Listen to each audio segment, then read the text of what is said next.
Well, he started out down a dirty road. Started out all alone. And the sun went down as he crossed the hill, and the town lit up. The world got still. He's learning to be your virtual host this evening, so please give him a warm welcome from wherever you are. It's Kristian Brodie! Hello, everyone. I hope you can hear me and you can see me. Welcome to OneTrackMinds Online. Thanks so much for joining us, whether you're doing so via Zoom, via Facebook Live, or whether you're watching this recording later on. I hope that you're all staying well in body and in mind, and that all of the craziness that we're all dealing with at the moment isn't getting you down. If things were a little less strange, right now I'd be on stage at the marvellous home of OneTrackMinds, Wilton's Music Hall. Sadly, as you know, our first show of the year was due to begin right now, and it's been a real blow and disappointment to all of us that we had to cancel. But as the Stoics have it, the journey is the destination, the obstacle is the opportunity. And so tonight we've turned the obstacle of the COVID-19 lockdown into the opportunity to do our first ever online version of OneTrackMinds. How's it going to work? That's a very good question. Is it even going to work? Who knows? But our plans are for things to proceed more or less as we normally do. We have a lovely lineup of 4 storytellers ready to share with you all a story about a song that has changed their life. They're not all here with me, obviously. We're observing social distancing protocols, of course, but through the magic of technology, we're able to share with you their stories, some recorded, some told live over Zoom, all about life-changing songs. And when we're done, we're going to play those songs for you. Now, just because you're at home in your pajamas, please don't use the songs as an opportunity to go to the toilet or make some toast in the kitchen. Instead, if you can, take the time to sit and listen to the songs, listen to the words, listen to the music, and try and hear these songs as if for the first time in light of the stories you'll have just heard. I say all this hoping that you can actually hear the songs. We've run a few tests in the build-up to this show. If you've used Zoom before, you may know that playing audio or video clips through the service doesn't always run perfectly smoothly. We're doing what we can at our end to ensure a smooth stream. But if you're having issues at your end, here are some things you can do. You can close all your other browsers. You can turn off anything else that might be using your bandwidth on your home Wi-Fi. And if possible, you can try plugging directly into your Wi-Fi box via a cable to ensure the best possible download speeds. Before we start the show, a quick note. You'll notice we made this stream available to anyone, anytime, entirely free of charge. And we, meaning me, Adam, OneTrackMinds, and all of tonight's storytellers, are doing so in the hope that you might consider making a small donation to Wilton's Music Hall, which, like all performing art spaces, have been horribly affected by this crisis. We know how important Wilton's Music Hall is to us, and we'd love it if you could spare anything at all. £5 would be amazing, but really whatever you can afford. We'll share a link for where you can donate to Wilton's as the show goes on. Right, on with the show. And because this is all new and because it might all end all too quickly in disaster, I thought it's only fair as the host of the show that I be your test pilot and kick things off with a story of my own. It's actually a story I've told once before at OneTrackMinds at a special show we did last September at the house, last November it was, at the House of St. Barnabas in partnership with our friends, the amazing Camden Voices Choir. So apologies if you've heard this before, but I know that if you have, this will be in brand new circumstances. So, back in May last year, I flew to Australia for the weekend. I left on the Wednesday, arrived on the Friday, and I flew home again on the Tuesday morning. I spent only a little bit more time on the ground in Australia than I did at various airports and in the air getting there and back. If there's anyone watching who's a member of Extinction Rebellion, I'm very sorry. I hope that you can forgive me. I can explain, I will explain, but first, allow me to dig myself a deeper hole. I left for Australia on May the 1st, which happens to be my wife's birthday. Not only was I skipping out on her birthday celebrations, but I was also leaving her alone for the first time with our baby daughter. Also, I had lost my job 6 months before, so had no real income and had to dip into our household savings to pay for my flight. despite all this, despite all these very valid, practical and pragmatic reasons not to go, I flew to Australia for the weekend, and it was the most important thing I've ever done in my life. My main reason for this crazy and impractical journey was because my younger sister Kelly was getting married to her girlfriend Candice. Kelly didn't know I was coming. It was going to be a surprise. No one from our side of the family was going to make that journey. And I think as much as she'd have loved us to, she'd resigned herself to the fact that the distance and the cost meant that none of her family or any of her friends from London were going to be there. But for one reason or another, with only 2 weeks or so to go before the wedding, I felt the wrongness of this. I felt compelled somehow to make that journey. I needed to be there. Moreover, I also wanted to meet my niece Astrid, who was just born only 2 months previously, and who by virtue of living nearly 17,000 miles away from me, I hadn't yet met. So I was prepared for what would be a pretty emotional trip, and it absolutely was.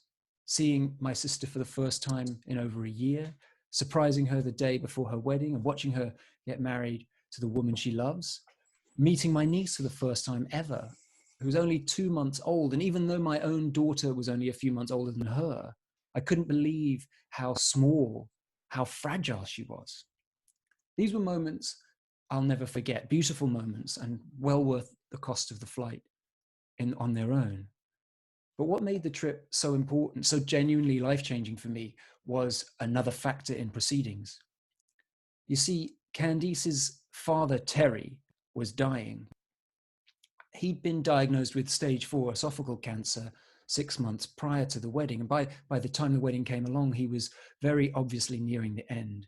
He was consigned to a wheelchair, folded up into it, bandaged. He was a husk, really, a physical shadow of the man I'd heard stories of. He did not have long to live. In fact, he died 2 weeks after the wedding. And I think everybody at the wedding knew that the end was nigh. It was very much too much to take in. This happiest of days forced to accommodate this awful sadness. A wedding is a celebration of new beginnings, and here we were being presented with an ending.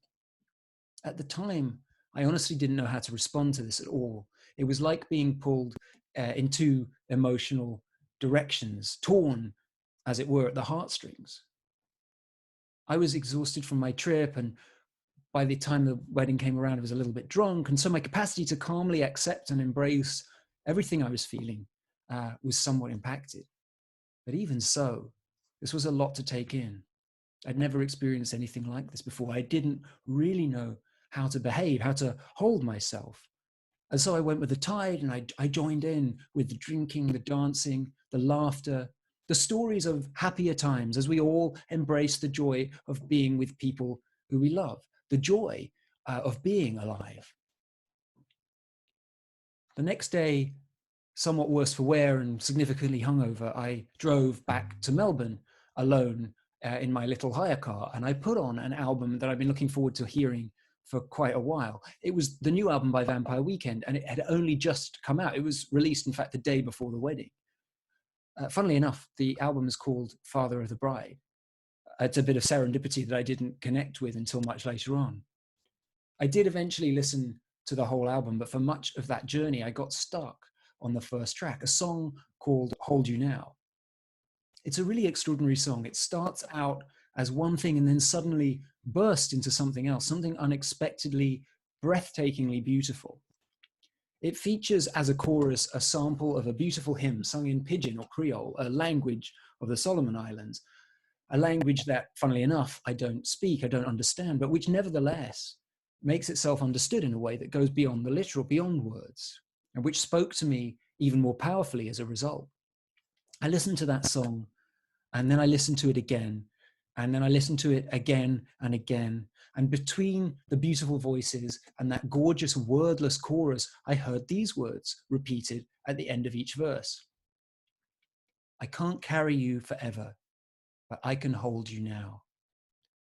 In the context of the song, they are the words of two lovers who know they once shared something special, but that the time has come to let it go. But out of context, or more precisely in the context in which I heard them, They could be the words of a parent to a child. I can't carry you forever, but I can hold you now. They could easily have been said by Terry to Candice on the day of her wedding, as he lets her go out into the world to start a family of her own. They could easily have been said by Candice to Terry, an acknowledgement and an acceptance of the fact that their time together was coming to an end. I can't carry you forever, but I can hold you now. I thought of my own family, my sister living several thousand miles away from the rest of us, my mum and dad both getting on in years themselves. I thought of my wife, whose own family is spread out all over the world from California to Berlin, and of the family we were in the process of creating ourselves, with our daughter at its heart. And I thought of her, my daughter Marlin, only 7 months old at the time and with a whole life ahead of her. And I thought of the inevitability that however much I might not want it to be the case, there will be times when I wouldn't be there to protect her from the sort of shit life throws in her way. And I think then I knew why I'd felt compelled to make this journey, despite the cost and despite the impracticalities of it all, because I had a lesson to learn. We're not here for very long. We don't have the luxury of forever. No one does. All we have is now. And we've got to make the most of it. When you see, as I did firsthand, the shittiest, grimiest, saddest things so utterly neutralized, even though it was for a short period of time, by the presence of friends and family, by love, really, it changes your outlook. It makes you see what matters. So I flew to Australia for the weekend and I learned a lesson I hope I will carry with me for the rest of my life. What the experience taught me, and what the song you're about to hear won't ever let me forget, is the importance of family, however widely you choose to define that term. The importance of doing everything we can to make the most of the time we have together, to go out of our way, even on occasion at the expense of a horrible carbon footprint, to be with the ones we love, the ones we are closest to. We shouldn't need the presence of death to remind us of the wonderful things we have in life. But it is all too easy to take those things for granted, to just assume they will be there forever. And so, as we listen to this beautiful song together, I want you to think about your family, your friends, the people you love the most in all the world, and to remember to never take that love for granted, because, well, we won't have them forever. We can, and we must hold them now.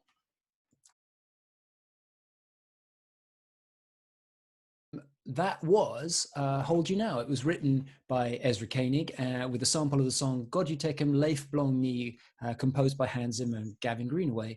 And the whole song was performed by Vampire Weekend and Danielle Haim. And the song can be found on the album Father of the Bride by Vampire Weekend, released on Sony Records in 2019. Now, if you joined us at the very beginning of the show, you'll have heard Adam's verbose introduction. And this is a recent tradition we've been doing at OneTrackMinds, where Adam introduces me in a deliberately over-the-top flourish of verbosity, using the lyrics of a usually well-known song.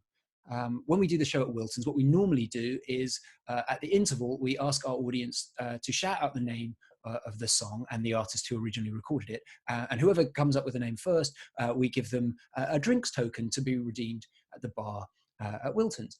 Of course, tonight we have no interval, and even more depressingly, we have no bar, but we thought we'd play the game all the same. And instead of a virtual drink, because what the hell is that?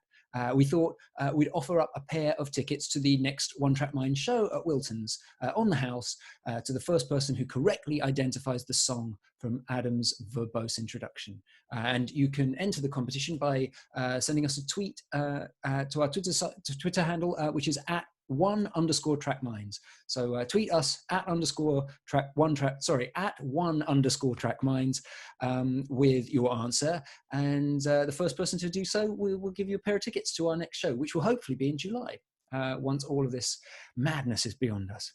Okay, on with the show, and to our next guest, who is a writer, a poet, a publisher, and as if that weren't enough, she's also a hot yoga instructor. She's published 2 books of poetry, The Trouble with Love, From Trouble with Love, The Trouble with Love, From Trouble with Love, and Pendulum, with a 3rd book, The Art of Shutting Up, which is out in July. Tonight, she's going to be sharing a story about a song that changed her life. It was recorded, as you'll see, on a lovely sunny day earlier this week. And if I can get screen sharing on Zoom to work nicely, we're going to be watching it now. But for all of you guys at home, OneTrackMinds Online audience, please clap your hands, even though she won't be able to hear you, for Fern Angel Beattie. Hi, my name's Fern. I'm a writer, a publisher and a hot yoga teacher. And the story I'm telling today I almost didn't tell because I've told it so many times. It's formed the creative basis of so many of my projects. But then I realised I've never really told it from beginning to end, other than to my friends. I've more shared it in elusive ways, such as poetry. And the reason that I always share it is because it's one of the most important stories of my life. So I decided that this would be the one I would share so that I can kind of exercise it from me, get closure and move on to telling other stories rather than always telling this one. So when I was in year 10, age 15 or so, I was struggling to come to terms with the fact that I was gay. So I'd shoved myself back in the closet after failing to come out to my mother a few years prior. When I'd tried, she'd lovingly convinced me that I wasn't by saying, you know, you might not be. Do you want to have sex with girls or just cuddle them? And I was like, I just want to cuddle them. That's fine. I don't need convincing. I'm straight. And life had carried on as normal. Fast forward a couple of years and I'm in the school changing rooms preparing for our first PE lesson with a new teacher. We hear the stomp of trainers, the thwack of a register on the bench, and then this big loud booming announcement. Hi, my name's Miss Meta and I am not a lesbian psycho bitch. We were all like, okay, and then looking up, I see this small, sturdy woman with huge Bambi eyes, a smattering of pretty freckles, big banana boat smile, and about a dozen tiny buns on her head like the ones I've got now, but loads of them. She was like a British athletic Bjork.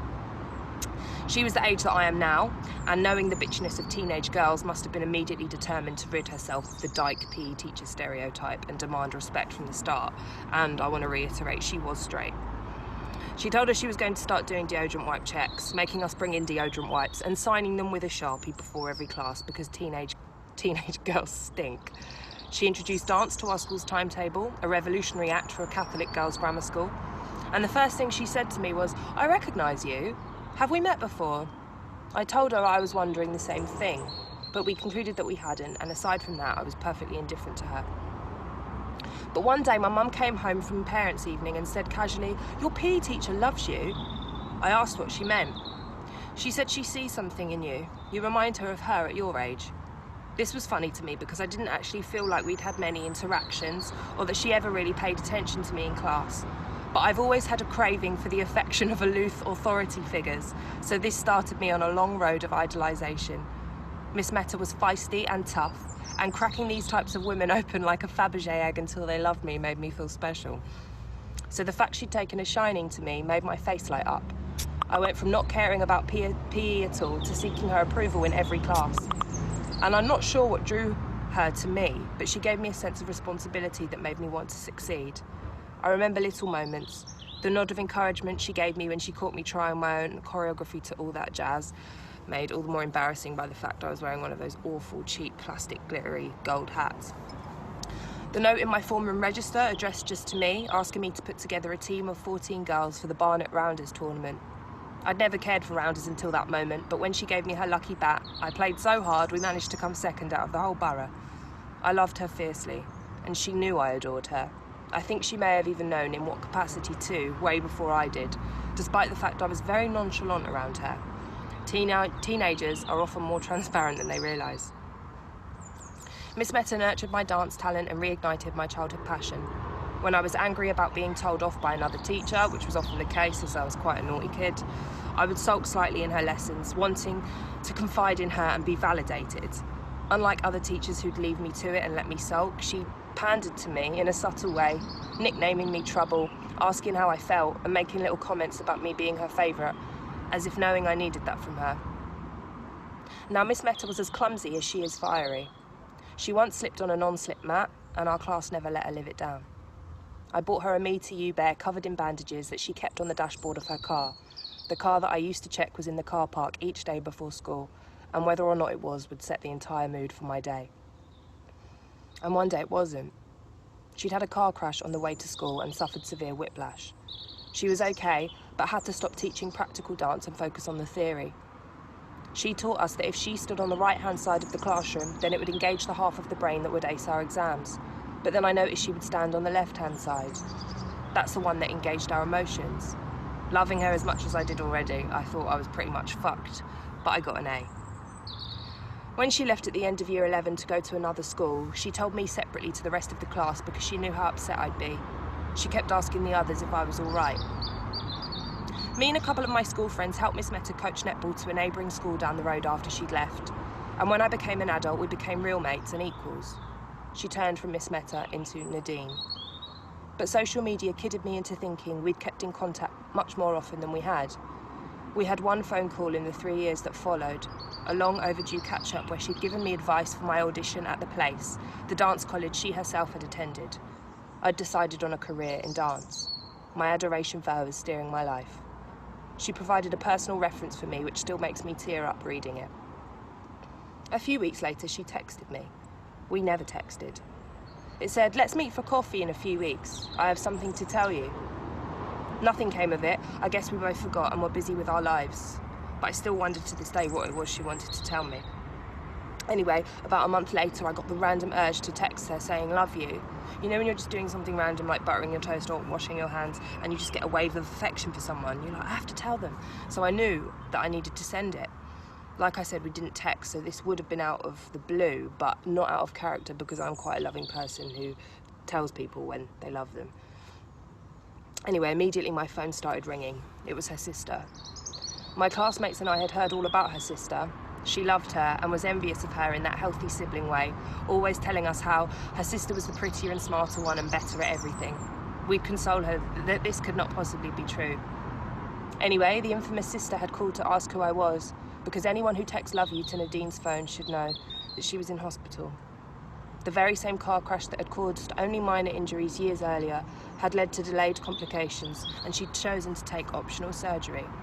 She'd had an allergic reaction to the blood thinner heparin and was on life support. I stayed up all night praying for her. And my mum always says to me, "You always used to pray for Nadine, Fern. You used to, kneel at the side of your bed and pray, and I used to think you were a weirdo." And I don't know what in me, I was quite a quirky child, but I don't know what in me made me always want to pray for Nadine. Anyway, for the old time's sake, I opened the Bible as gay as I am, fell asleep with it on my chest, and it snowed the next morning. She loved snow. I hoped she'd stay alive to see it. The next afternoon, it was quiet at work. I was a receptionist at a top London dance studio, told you she governed my life, and was absent-mindedly refreshing Facebook. A message popped up on Nadine's timeline from a friend. "Rest in peace," it said. I was absolutely winded. My boss sent me home from work early, and I just walked ages in the snow, my mind numb. Apparently Nadine had had a gut feeling something would go wrong. This was just a week from her birthday and Christmas. I didn't dance for the next 4 years. I forced myself through my first dance college audition, but found it so hard I cancelled all the rest. My dreams were shattered with her death. She is my first and only real loss. One night during the height of my grief, I woke up screaming. I'd had a horrific dream. It should have been comforting, but was so real, I was reeling from the prospect of conversing so practically with a dead person. We were at school in the library. I'd told her how upset I was now that she was gone.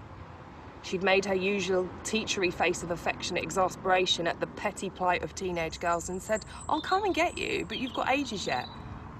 This was never a response I thought my subconscious mind could come up with. I was convinced it was actually her telling me that. My mum burst into my bedroom and I was so inconsolable she had to calm me down until I fell asleep again. When I woke up naturally a few hours later, I reached for my phone and played Florence and the Machine's new album, Ceremonials. There's a song on there called Only for a Night. Listening to it for the first time, my blood ran cold.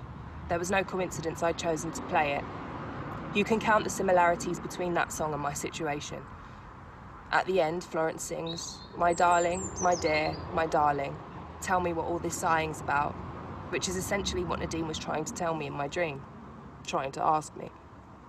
I didn't become a dancer, but on my first semester at uni, still at the height of my grief, we were asked to write a poem about animals. I didn't like poetry. I didn't want to write about animals.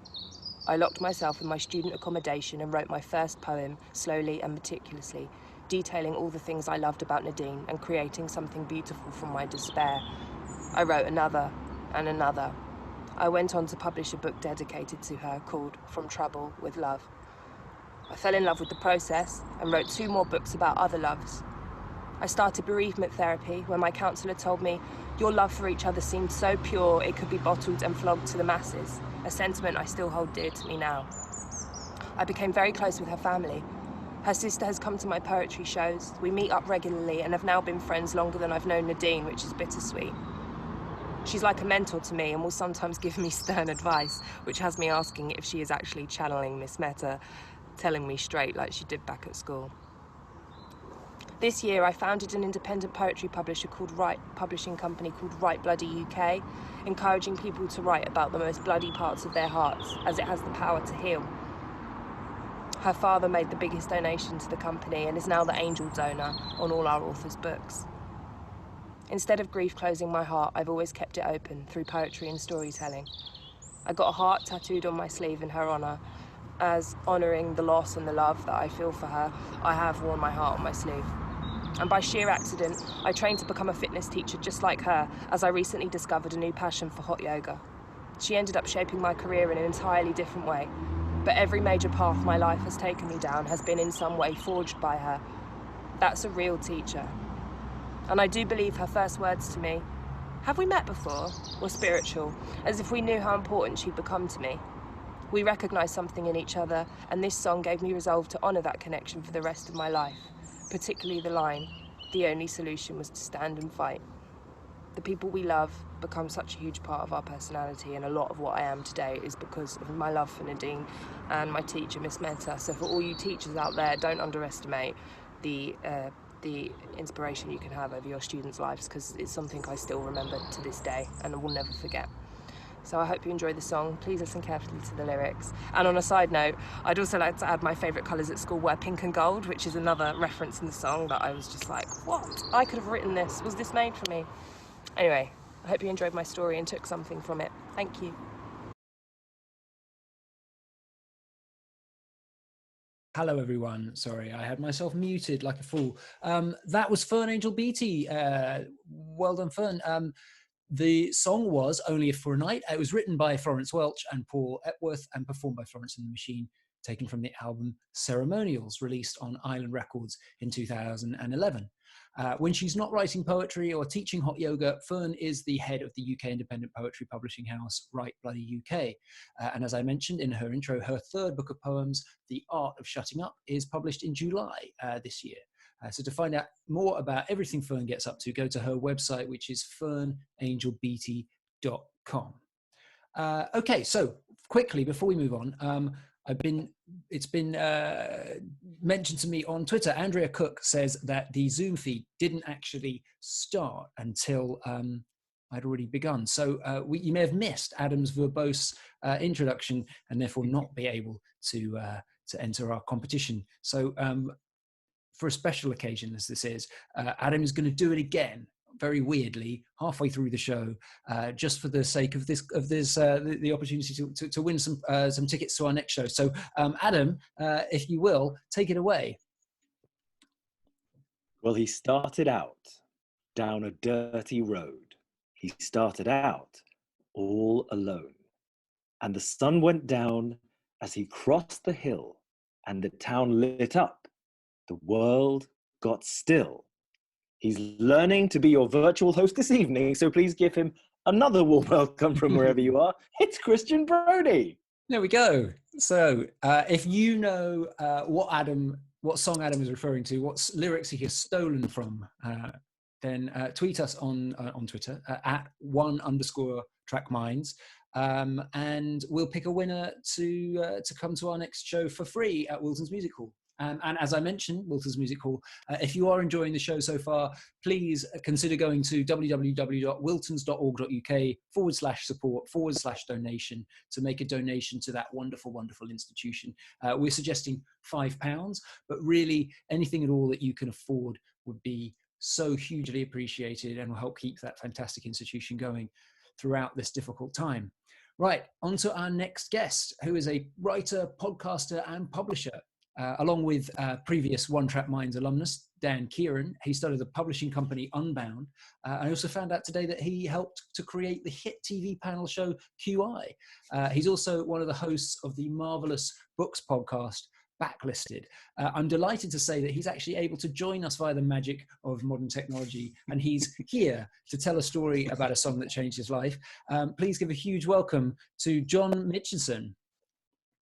Here you are, John. Are you able to let's see if we can turn your video on? Ask to start video. Here we go. Hopefully this will work. Start my video. There Here we go. he is. John, I'll leave you to it. Great. Thank you.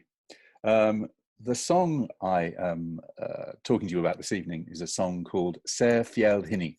It's a Northumbrian folk song. It was gathered in a collection of Northumbrian folk songs in 1882, the Northumbrian Minstrelsy.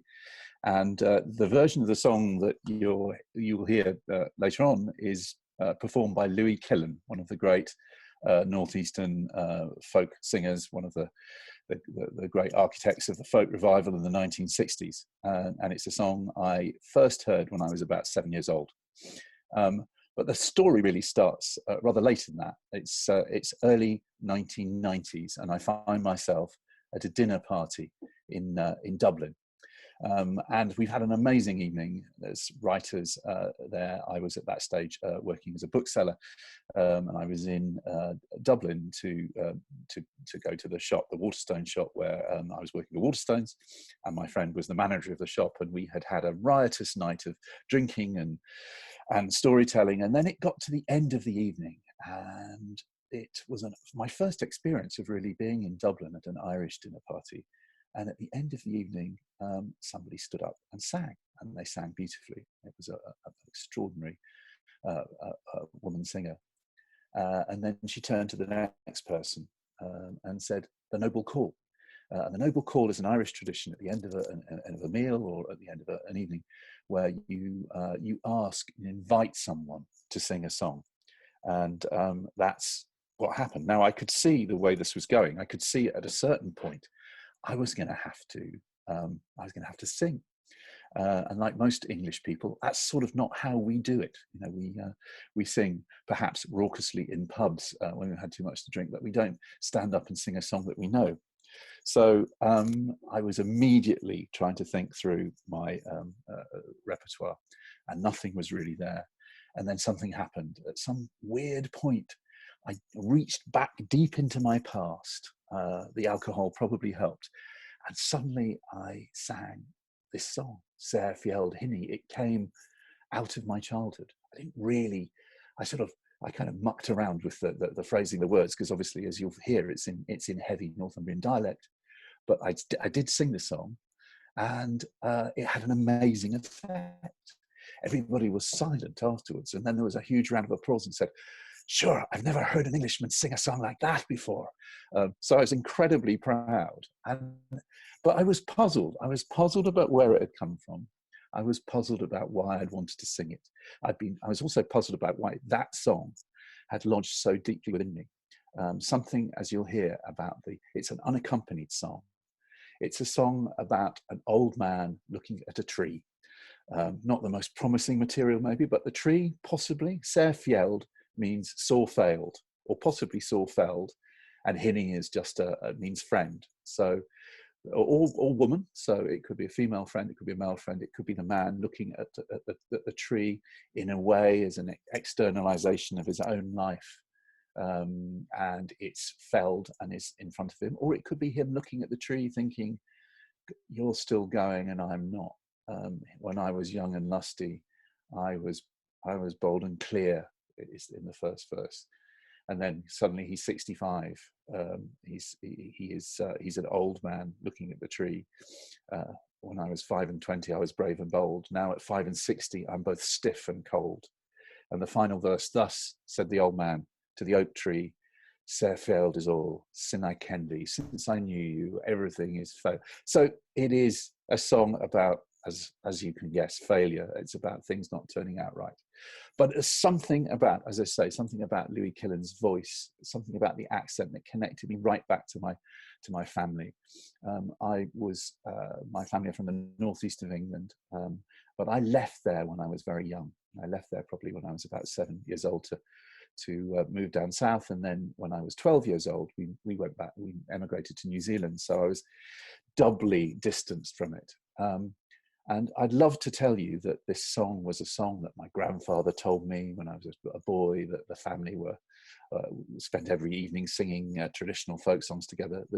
It's just not true. We didn't do that. Nobody, as far as I know, knew this song in my family.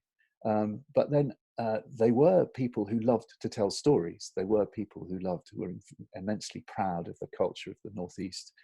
My grandfather worked as a motor mechanic. All my great-grandfathers had been miners or worked in the shipyards. So there was a tremendously strong feeling of regional pride. And we did sing some of the songs. Blade and Race is the famous sort of Geordie anthem. And there was a song about the Lambton worm, which my father used to sing to us when we were driving in the car. And I think it was my father who bought I think it would have been in about 1970, he bought an album of songs called Along the Coaly Tyne, which were songs from the Durham and from Northumbrian coalfield. And it was on this album that I first heard this song, Sair Fyeld Hinny, sung by Louis Killen, with many other great songs as well. And it was, I guess, that something about that song connected to my sense of moving down south, moving away to New Zealand, of losing my sense of my roots. My grandparents were massively important to me. I spent, before we emigrated, all my holidays up in the Northeast, and I loved the valleys, the Northumbrian valleys and the high moors, and I loved the contrast with the industrial slag heaps and the back streets of the very working class area of Sunderland where my grandparents had grown up, with the incredible psychopathic friendliness of the people there. My great-grandfather had run dances in the 1940s and 50s, and there were still people there who remembered him. So that, and also the general sense of a region that had built the coal, mined the coal and built the ships that had made an empire great, had made England a world power and rich.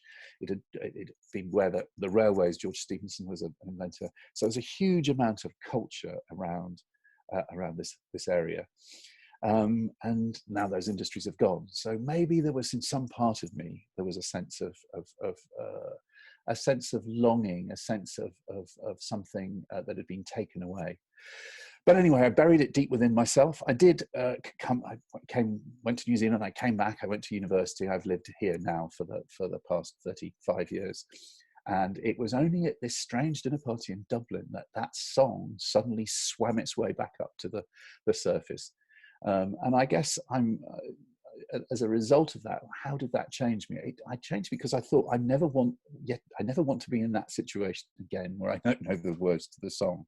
So the first rule of Song Club is learn the bloody words.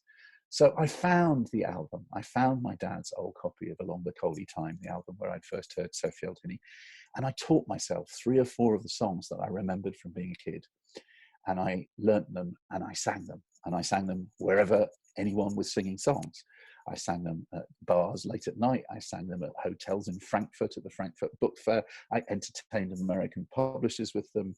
And gradually, eventually, I ended up in this village where I now live in Oxfordshire, where there is still, amazingly, a folk night on every Sunday night. A folk night that used to be famous, and people would come from all over the county, and is now generally just about 3 or 4 of us. But I still sing, and this is the odd thing I think about songs.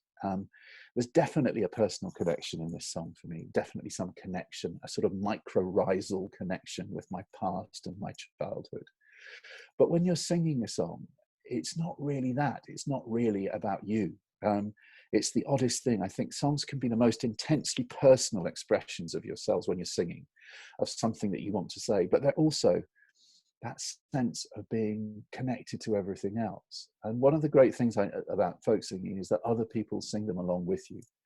So I'm kind of interested in why we like sad songs too. What is it about sad songs? Is it that cathartic thing that by sharing, I mean, the blues obviously, but the blues and often these folk songs, it's one voice of modulations, it's one voice or one instrument, and it connects us, I think, right back. There is this theory that we started to sing before we even started to talk, that we started to make noises, that we started to howl.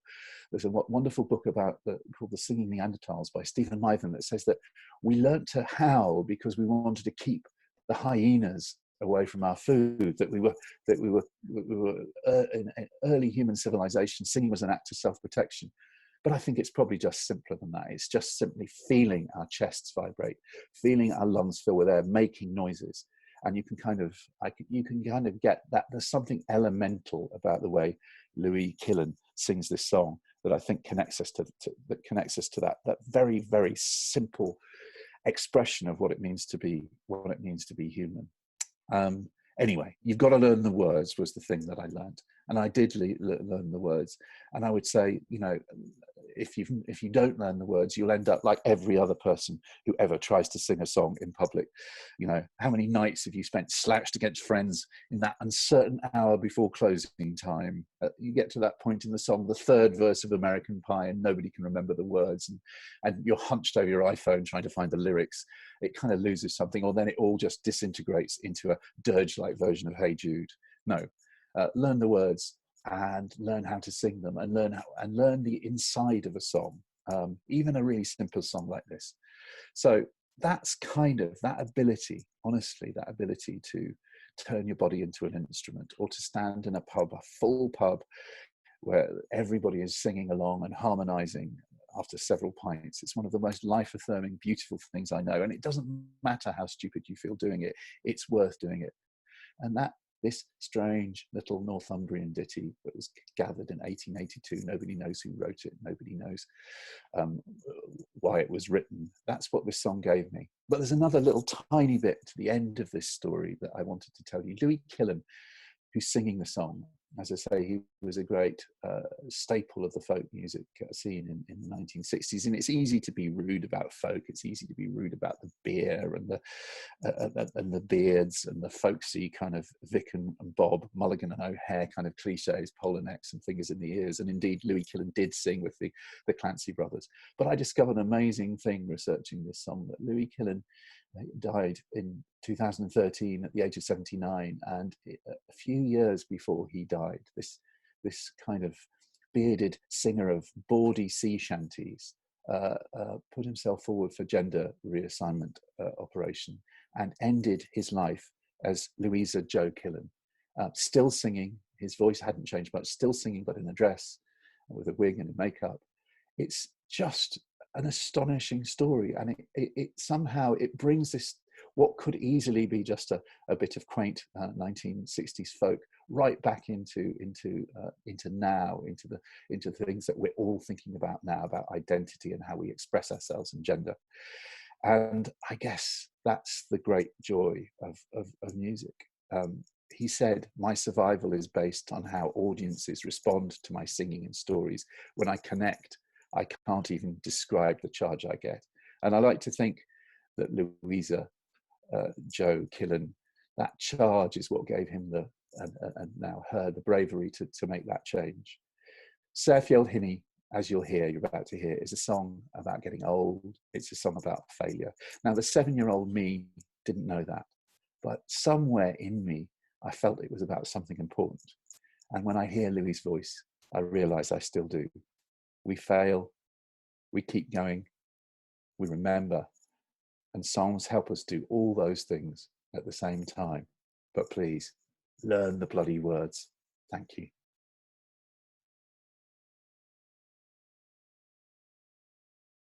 John Mitchinson, everybody. John, what a wonderful story. Thank you so much for sharing. That was fabulous. It was, just to recap, it was, I'm going to probably pronounce this wrong, Sair Fyeld Hinny, a traditional English folk song performed by Louis Killen. John, I don't know if you know this. Adam, my co-producer on OneTrackMinds, he told a story. His first OneTrackMinds story was all about the Clancy brothers. Adam, join in. Yeah, the old triangle, the banks of the Royal Canal. I'm a nut for folk. Yeah, small world. And when we get you on the show proper, John, which we will hopefully do with all of our guests tonight, we'd love to get them properly onto the Wiltons show, we're going to make sure and persuade you that you will sing the song yourself. I hope that will be a real treat. As I mentioned beforehand, John is one of the marvelous people behind the publishing company Unbound. And as you'll know, if you're a regular member of the OneTrackMinds audience, they are helping us to publish our own book, an anthology of some of the best stories we've heard on the show in the 4 years since we launched. We're crowdfunding the book, which means we need your help in reaching our funding target. We're already at 51% of our goal, but we'd absolutely love it if you'd consider chipping in with a pledge of your own. You can do so by going to unbound.com/books/OneTrackMinds. And if you enter the discount code, all one word, OneTrackMinds, you can get 10% off any pledge, and you'll make me and Adam very happy indeed. Quick update on the Twitter competition. We've got a winner. It's a slightly controversial winner because as I found out just now with another tweet, the first person to respond correctly to the question, which was the song that Adam was referring to in his verbose introduction. It was Tom Petty's "Learning to Fly." The first person to respond to this was Taylor, who it turns out is Fern's sister. So she may well have been able to get a free ticket anyway. But Taylor, you are our winner at the moment. If that changes, we'll let you all know. But well done everybody for playing. We've got lots of correct answers. So Adam, it wasn't that much of an obscure song. Well done. Well done to you. Somehow we've reached our last guest of the evening. I don't know where the time has gone, but she is a multidisciplinary artist working in video, performance, and participation. She says that her work explores identity, community, and making the invisible visible. She was born in Washington, D.C. to a Ghanaian mother and a British father, and of the many, many places she's lived, she considers East London her home. She's not here with us tonight, sadly, but she has recorded her very lovely story about a song that changed her life, which we're going to play for you right now. Please give it up virtually for Paula Varjack. I have spent a good chunk of my adult life in clubs. In many ways, it's the time that I've spent in clubs that's defined who I am and has kind of brought me on the journey to do all the things that I'm doing creatively and for work. So when I started to try to think about a track that was life-changing for me, it was no surprise that most of the songs that I thought of were connected to moments of having really incredible nights out in clubs. And the period in my life that was very much defined by night culture was when I lived in Berlin. Now, I moved to Berlin from London in 2007. It was just before the financial crash. I had my own personal crash, which consisted of a lot of things in my life going wrong and changing all at the same time. A relationship that I had been in for 4 years, which I, up until that point, thought was going to be my life partnership, came to an end in a quite dramatic way. The job that I had always wanted in terms of being in the industry I wanted to work in, I'd come to a point with it where I just realized that it made me really, really unhappy. And I didn't see it going anywhere, so I handed in my notice. And around about the same time, the other thing that was going on in my life is up until not long before that point, I saw myself as lesbian. And around this time, I realized that I was still also very attracted to men. So with these three things, discovering that I was bi, giving up my career and my long-term relationship, I was left feeling like what I needed was some time out from my life to reflect and have a restart. So I decided that I was going to move away for 6 months. And I chose Berlin because Berlin was a place that I had been to before that felt very creative, that felt freer and more relaxed and a lot cheaper than London. I knew it was somewhere I could get by not speaking the language, but I also liked that it was a place where English wasn't the mother tongue. And mainly, I thought that I could have some time to edit this documentary I'd been making on the side. And then at the end of 6 months, I'd come back to London and I'd figure out what I wanted to do with my life. Now, before I moved out there, I asked one of the two friends I had for advice on how to find a place to stay. And her advice was for me to do what she had done when she had moved briefly to New York. She said to email everyone that I knew, saying that I was looking for a room in Berlin, and if they could forward that email to everyone they knew, then maybe through my friends of friends network, I would come up with something.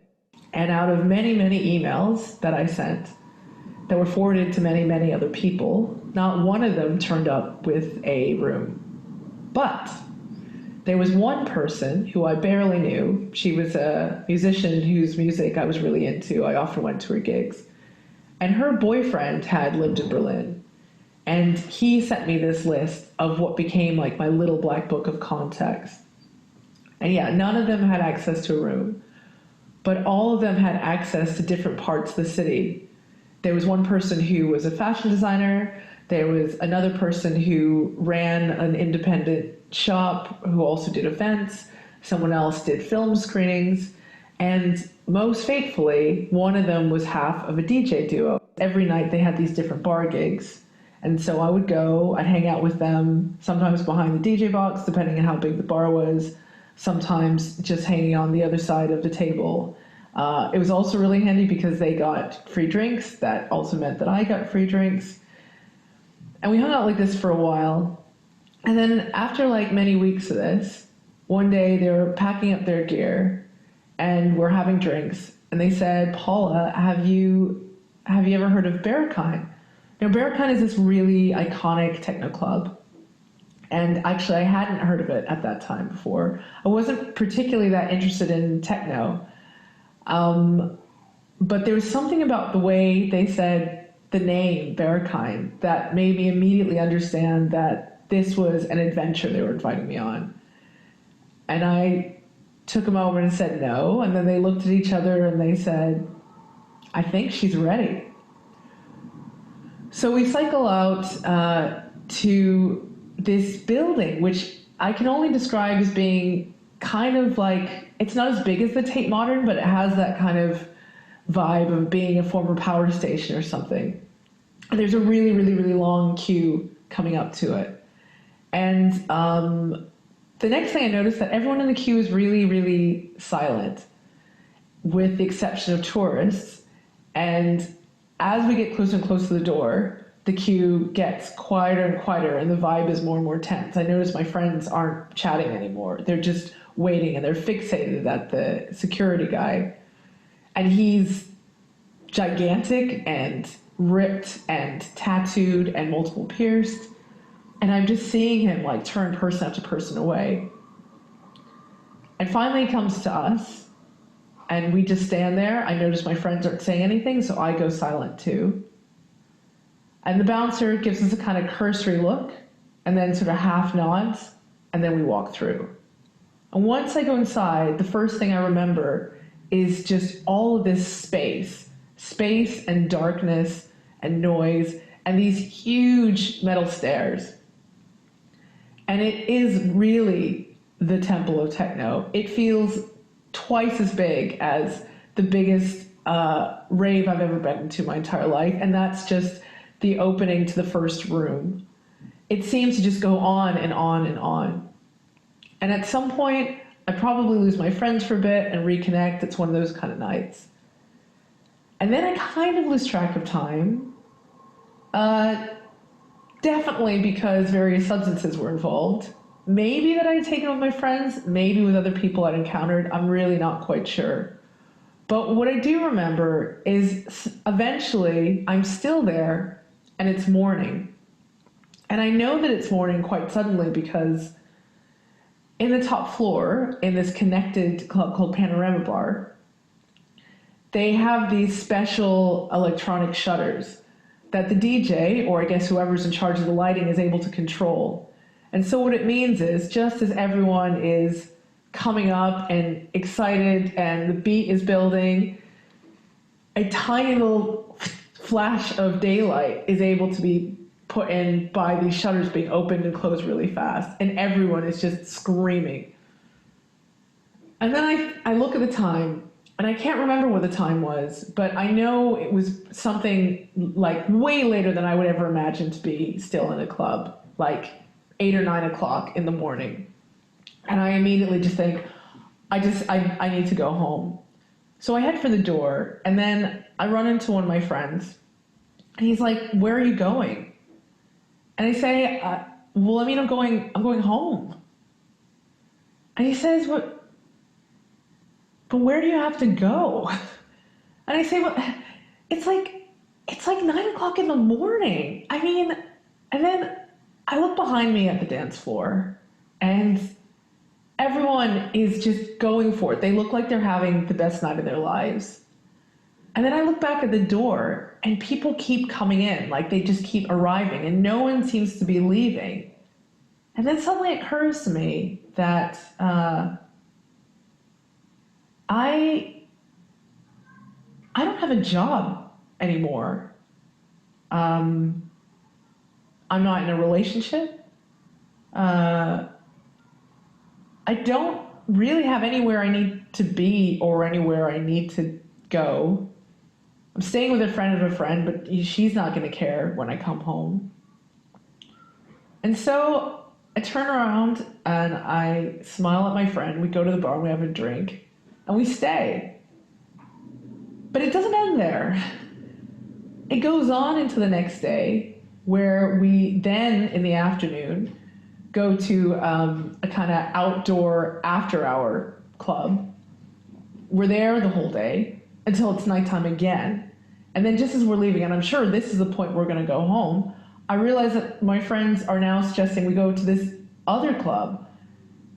And this is a club that later, when I mention it in front of friends of theirs, they don't even want people to know about. It's like that divey. The moment that I will never forget, that for me encapsulates the whole weekend, was the moment that the DJ put on this one song.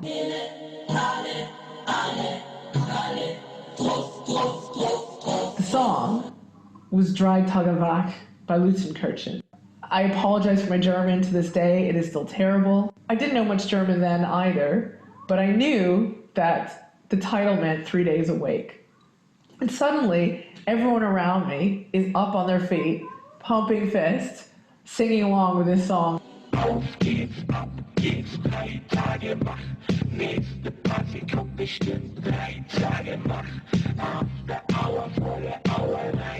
Because by this point, we realize we have been up for 3 days, right as this song is playing. 3 days awake. Later, when I get back to the friend who I'm staying with, who's very amused that I've been out for the whole weekend, but doesn't find it that strange, I ask her about this song, and we look it up, and I ask her to translate the lyrics.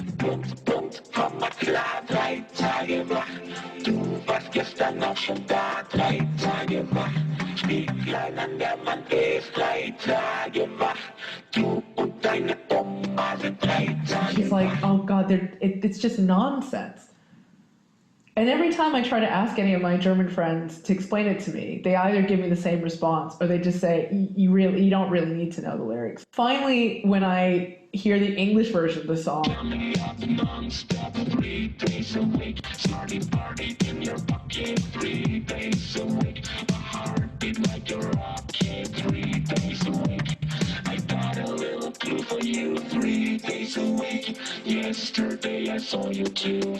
I realize how ridiculous it is, and I can't listen to it. I can't bring myself to get my way to the end. So I very much would like you to listen to the German version. And if you are curious about the lyrics, like maybe just imagine what it means, or just go with the vibe of it.